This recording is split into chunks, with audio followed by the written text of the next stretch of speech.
Hello बच्चों, आज हम लोग मराठी अक्षर भारती इयत्ता 9वी का लेसन नंबर 6 ऑलिम्पिक वर्तुळांचा गोफ इसके क्वेश्चन आंसर स्टडी करेंगे। प्रश्न 1, आकृती पूर्ण करा। ऑलिम्पिकचे ब्रीद वाक्य यानी स्लोगन, ऑलिम्पिक का स्लोगन क्या है? तो सीटीएस, ऑल्टियस, फोर्टियस ये तीनों वर्ड्स ग्रीक भाषा के हैं। तो वाक्यातून मिळणारा संदेश, इन तीनों से हमको क्या मैसेज मिलता है? तो पहला सीटीएस यानी प्रत्येक खेळाडूने जास्तीत जास्त गतिमान होण्याचा प्रयत्न केला पाहिजे। हर एक स्पोर्ट्स पर्सन ने ज़्यादा से ज़्यादा स्पीड हासिल करने की कोशिश करना चाहिए। और ऑल्टियस का मतलब क्या है? अधिकाधिक उंची गाठण्याचा प्रयत्न केला पाहिजे, ज़्यादा से ज़्यादा ऊंचा पहुंचने का कोशिश करना चाहिए। और फोर्टियस बल संवर्धनासाठी जास्तीत जास्त श्रम केले पाहिजे। बल संवर्धन यानी अपनी ताकत को बढ़ाने के लिए ज़्यादा से ज़्यादा मेहनत करनी चाहिए। ऑलिम्पिक सामन्यातून विकसित होणाऱ्या भावना। ऑलिम्पिक खेल के वजह से क्या फीलिंग्स दुनिया में विकसित डेवलप हो रही है? तो इसमें 6 एरोज बने हुए हैं। तो पहला सद्भावना यानी गुडविल, दूसरा शिस्त यानी डिसिप्लिन, तीसरा समता यानी इक्वालिटी, चौथा मैत्री यानी दोस्ती फ्रेंडशिप, पांचवा ऐक्य यानी यूनिटी और छठा विश्व बंधुत्व यानी वर्ल्ड ब्रदरहुड। प्रश्न 2, योग्य पर्याय निवडून वाक्य पुन्हा लिहा। तो ये फिल इन द ब्लैंक्स करना है, 4 ऑप्शन में से सही ऑप्शन लिखना है। तो पहला, पहले ओलंपिक विलेज डैश ये थे वसले। तो सबसे पहले ओलंपिक विलेज कौन से शहर में बनाया गया था? तो ये इसका आंसर है मेलबॉर्न, जो ऑस्ट्रेलिया में है। सेकंड, पहले ओलंपिक सामने डैश साली झाले। सबसे पहला जो ओलंपिक गेम्स हुआ था वो कौन से ईयर में शुरू हुआ था?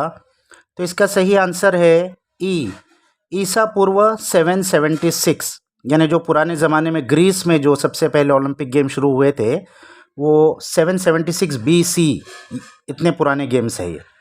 अच्छा, कुछ बुक्स में ये सेकंड जो है ये ऐसा दिया हुआ है, डैश पासून ऑलिम्पिक सामने दर 4 वर्षांनी वेगवेगळ्या देशात भरवले जातात। यानी कौन से साल से ये ओलंपिक्स गेम हर 4 साल में अलग अलग देश में होते हैं?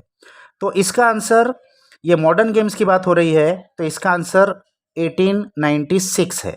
1896 में मॉडर्न गेम्स शुरू हुए थे और फिर उसके बाद से वो हर 4 साल में अलग अलग कंट्रीज़ में होते हैं। प्रश्न 3, खालील वाक्य वाचा, नीचे का सेंटेंस रीड कीजिए। अधोरेखित केलेल्या शब्दांबाबत माहिती भरून तख्ता पूर्ण करा। उस सेंटेंस में जो अंडरलाइन किए हुए वर्ड्स है उनके बारे में इन्फॉर्मेशन लिखकर नीचे का टेबल फिल करना है। एखाद्या शब्दाला खालील मुद्दे लागू नसतील तर तिथे डैश हे चिन्ह लिहा। तो नीचे के किसी वर्ड में अगर कोई मुद्दा, कोई इसके अंदर का टाइप जो है कॉलम का वो नहीं उसके ऊपर सूट होता है तो वहाँ डैश कर देना है। उदाहरण, व यासाठी लिंग, वचन, विभक्ती सगळीकडे डैश हे चिन्ह येईल। तो व जो वर्ड है उसमें लिंग, वचन, विभक्ति ये सब कुछ नहीं होता है तो उसको हम डैश कर देंगे। तो सेंटेंस क्या है?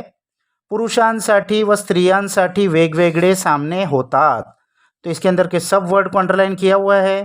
तो पहला वर्ड है पुरुषांसाठी, फिर स्त्रियांसाठी वेगवेगळे सामने होतात।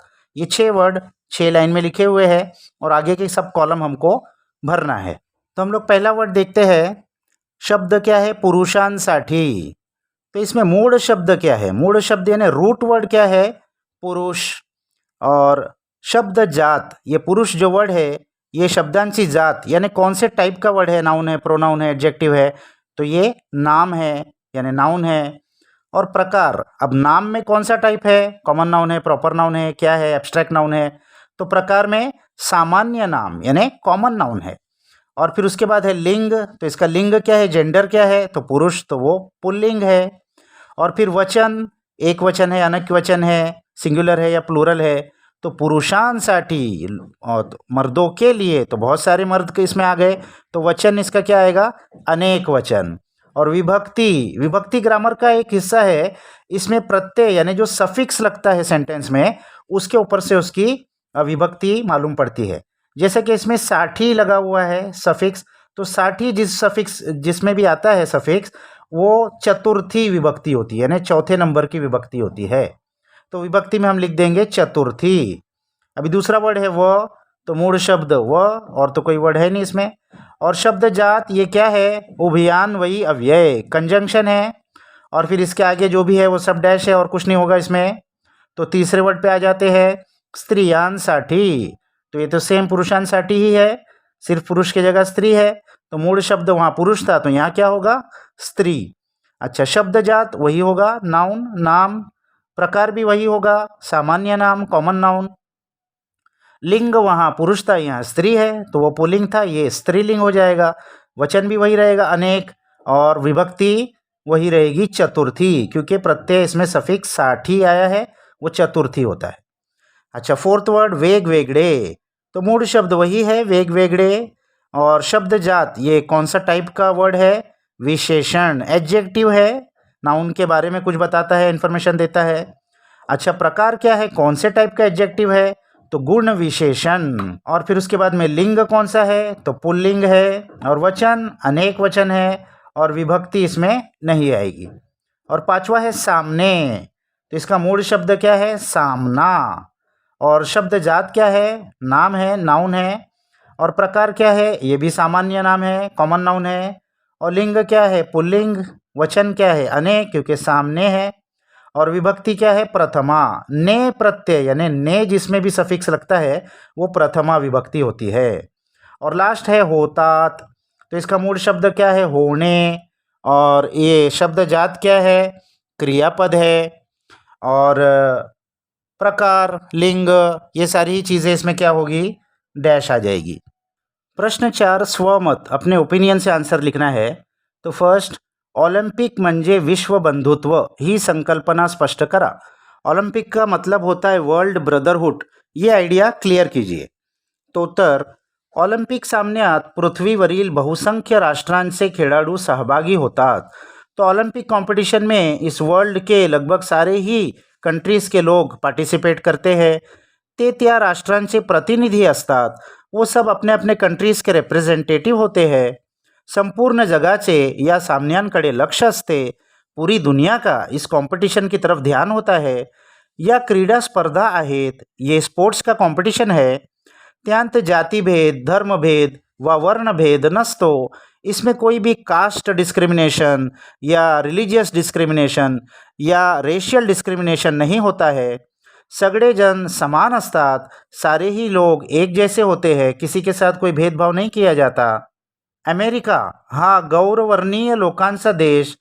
अब एक एग्जाम्पल हम लोग देखते हैं कि यूनाइटेड स्टेट्स ऑफ अमेरिका ये वाइट लोगों का देश है, मेजॉरिटी इसमें वाइट रेस की है। तरीही जेसी ओवेन्स या आफ्रिकी वंशाच्या खेळाडूचा अमेरिकेने केवढा गौरव केला।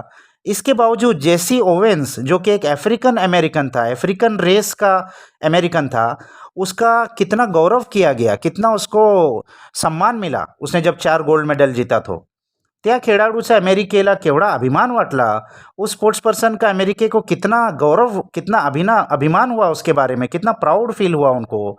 या क्रीडा स्पर्धांमुळे माणसांतील द्वेष, वैर या भावना नष्ट होतात। इस कंपटीशन के वजह से इंसान के बीच में जो दुश्मनी और एक दूसरे से जो बुराई है वो खत्म हो जाती है। माणसे एकमेकांशी प्रेमाने, बंधुभावाने वागतात और इंसान एक दूसरे से बहुत ही प्यार से, भाईचारे से पेश आते हैं। म्हणून ऑलिम्पिक म्हणजे विश्व बंधुत्व होय, इसीलिए ओलंपिक को वर्ल्ड ब्रदरहुड कहा जाता है। यानी सारे दुनिया के अलग अलग कंट्रीज़ के, अलग अलग रेस के लोग मिलकर एक साथ बगैर किसी भेदभाव के इसमें खेलते हैं।